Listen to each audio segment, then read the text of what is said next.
Alors aujourd'hui, je réponds à tous ceux qu'on entend en Europe appeler Israël à ne pas lancer son offensive à Rafah. Certains politiques pensent qu'ils peuvent jouer avec notre sort par pure récupération et qui sont très frustrés qu'Israël n'obtempère pas. Je me souviens pas qu'on vous ait demandé votre avis, ou alors j'ai raté quelque chose peut-être. C'est pas à vous de décider de l'avenir du peuple juif. Alors je vais vous dire simplement pourquoi on vous écoute pas. D'abord parce que vous y comprenez rien. Ça fait 4 mois qu'on vous explique qu'il y a 2 objectifs à la guerre. Libérer les otages et éliminer le Hamas. Aucun des deux est atteint pour l'instant. Alors de quoi on parle? C'est pas compliqué quand même.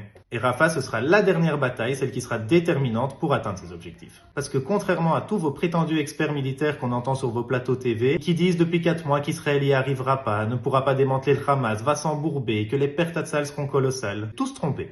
Non seulement Tzahal y arrive, mais en plus ils le font d'une manière exceptionnelle. La grosse majorité du Hamas a été démantelée, la majorité des bataillons ont été tués, leur infrastructure est quasi inexistante, il y a presque plus de tirs de roquettes sur Israël. Et Rafah, c'est la dernière zone où se sont réfugiés leurs derniers membres, les leaders et nos otages. Donc c'est évident que c'est là que Tzahal doit être et c'est là que Tzahal sera, même si ça vous plaît pas. Parce que quand vous demandez un cessez-le-feu à Israël, vous lui demandez de perdre la guerre, de laisser le Hamas au pouvoir, de s'assurer que ça recommence dans quelques années, d'envoyer le message à tous ses ennemis que tout massacre est permis. Donc en fait, vous lui demandez de signer son arrêt de mort parce que certains politiciens ici ont des élections à gagner. Ben non merci. Vous n'êtes pas crédible à nous faire croire que c'est le sort des Palestiniens qui vous intéresse. Si c'était le cas, vous les auriez acceptés comme réfugiés comme vous l'aviez fait pour les Ukrainiens ou les Syriens. Mais vous vous en tapez de les laisser mourir là-bas. Ce qui vous intéresse, c'est de pouvoir critiquer Israël parce que pour certains politiques, ça fit leur agenda. Vous devez vous rendre compte que c'est en Europe qu'on a les prises de position les plus alignées au Hamas. Même les Égyptiens et les Palestiniens, ils mettent la pression au Hamas pour un cessez-le-feu et pas à Israël. Et c'est dans les rues d'Europe qu'on entend des discours bien plus violents qu'au Moyen-Orient. Donc en fait, les mêmes qui qualifient le Hamas de résistant et pas de terroriste, qui ont trouvé du contexte au 7 octobre, vous devriez être le partenaire crédible et légitime pour la paix. Et maintenant, le comble, comme on vous écoute pas et que ça vous énerve,